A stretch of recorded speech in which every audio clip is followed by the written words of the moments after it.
Welcome to our family Ayurveda for life. मैं doctor Deepika आज world hypertension day पर आपसे हाई ब्लड प्रेशर के बारे में बात कर रही हूँ कि एक कॉमन सी बीमारी जिसे आजकल बहुत सीरियसली लोग लेते नहीं है, लेकिन ये धीरे धीरे एक साइलेंट किलर बन जाती है।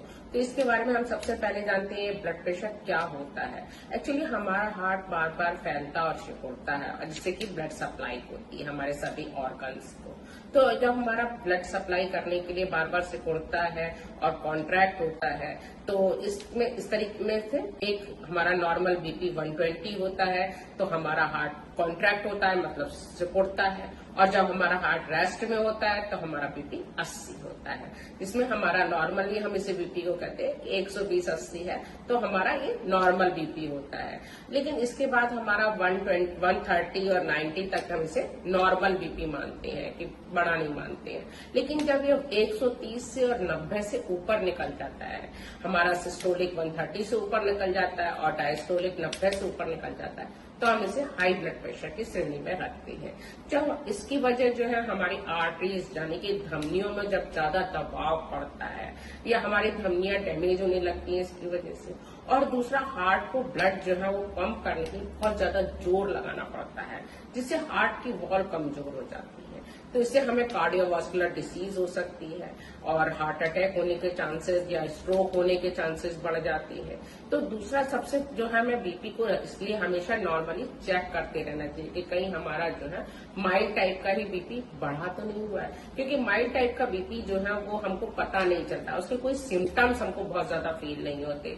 कई बार हल्की से थकान या हल्का सा सर दर्द हो रहा है तो हम उसको बहुत ज्यादा ध्यान भी नहीं देते, लाइटली ले लेते हैं। जबकि इसे हमें लाइफ स्टाइल मतलब हमें चेंज करना, जब हमारा हल्का सा ही बीपी बढ़ना शुरू होता है तभी अगर अपना लाइफ स्टाइल चेंज करेंगे तो हम अपने आप को बीपी आगे मतलब हमारा बीपी ज्यादा नहीं बढ़ेगा। और होता क्या है अक्सर कि जैसे ही हमारा बीपी बढ़ा निकलता है हम एक बीपी की पिल लेना शुरू कर देते हैं और वो धीरे धीरे धीरे करके उसे हम पहले थोड़ा कम mg की लेते हैं, फिर उसकी पावर बढ़ती चली जाती है और ये इस तरीके से हमारा हाई बीपी का मतलब जनरेट चलती है। लेकिन अगर आप मेडिसिन के बिना भी अपना बीपी कम रख सकते हैं अगर आप शुरू से ही अपने आप को कंट्रोल करें, तो उसके लिए आपको कुछ मेरे लाइफ स्टाइल में चेंजेस करने पड़ेंगे जिसे मैं आज आपको बताने जा रही हूँ। तो सबसे पहले मेंटेन योर बॉडी वेट, कि अगर आपका वेट बहुत ज्यादा है या मतलब आपका नॉर्मल वेट से ज्यादा है, आप ओवर वेट है, तो उस वेट को मैनेज करें। मतलब आपका बॉडी मास इंडेक्स यानी कि BMI जिसे कहते हैं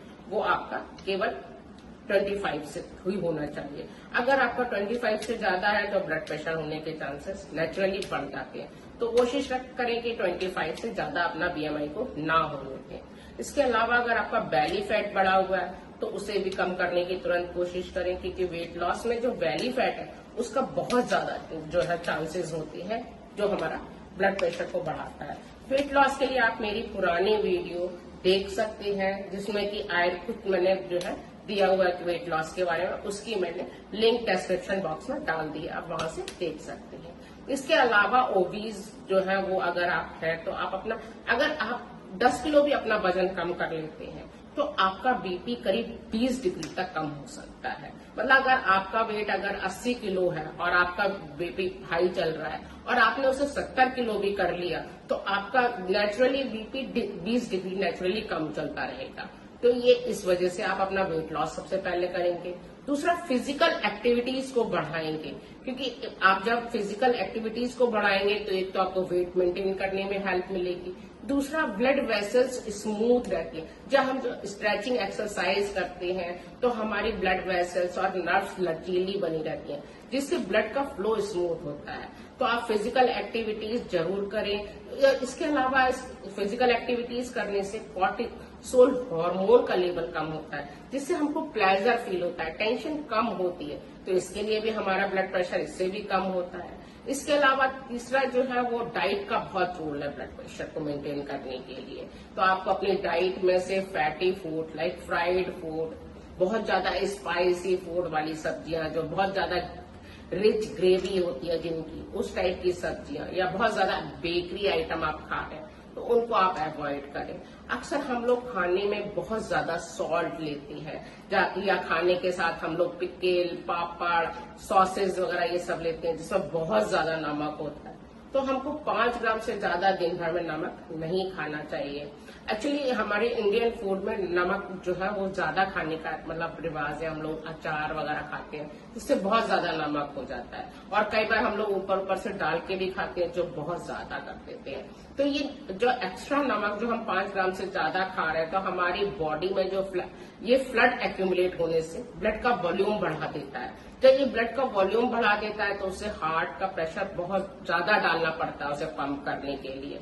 तो आपको नमक कम करना चाहिए। दूसरा, ब्लड प्रेशर को अगर आप मतलब अगर हम नमक कम खाएंगे तो हमारा ब्लड प्रेशर तो कम रहेगा ही रहेगा। दूसरा, हमारी किडनी को भी काम कम करना पड़ेगा, वो भी हेल्दी रहेंगी। तो आपको सबसे पहले तो मैंने यही कहा कि आप नमक कम करें, अपना डाइट प्रॉपर रखें। इसके अलावा हमको whites like sugar, oil, salt, refined flour कम खाना ही चाहिए। चौथा, इंटरमिटेंट फास्टिंग जरूर करनी चाहिए हमको, कि जैसे हम 8 से 10 घंटे की विंडो बनाए, उसी में हम लोग खाएं, या हम दिन में मतलब वीक में एक दिन फास्ट रख सकते हैं, वो भी हमारे लिए काफी अच्छा रहता है। क्योंकि इससे इंसुलिन हार्मोन जो है वो कम बनता है। बहुत ज्यादा इंसुलिन हार्मोन बनने से एक तो हमारे पैनक्रियास में बहुत ज्यादा असर पड़ता है, क्योंकि जब हम बार बार हर 2-3 घंटे बाद कुछ खाते रहते हैं तो हमारा बार बार वो इंसुलिन सीक्रेशन होता है, तो वो भी हमारा मोटापा भी बढ़ाता है और उसके साथ साथ हमारा ब्लड प्रेशर भी बढ़ा जाता है। तो उससे हमें, अगर हम अपनी ईटिंग विंडोज को 8 से 10 घंटे रखते हैं तो बार बार इंसुलिन सीक्रेशन भी नहीं होता है, उससे हमारा फैट भी कम होता है, हमारी ओबेसिटी भी नहीं होती है, और दूसरा हमारा ब्लड प्रेशर होने के चांसेस भी काफी कम होते हैं। पांचवा, हमको प्रॉपर 8 घंटे की स्लीप जरूर लेनी चाहिए, और कोशिश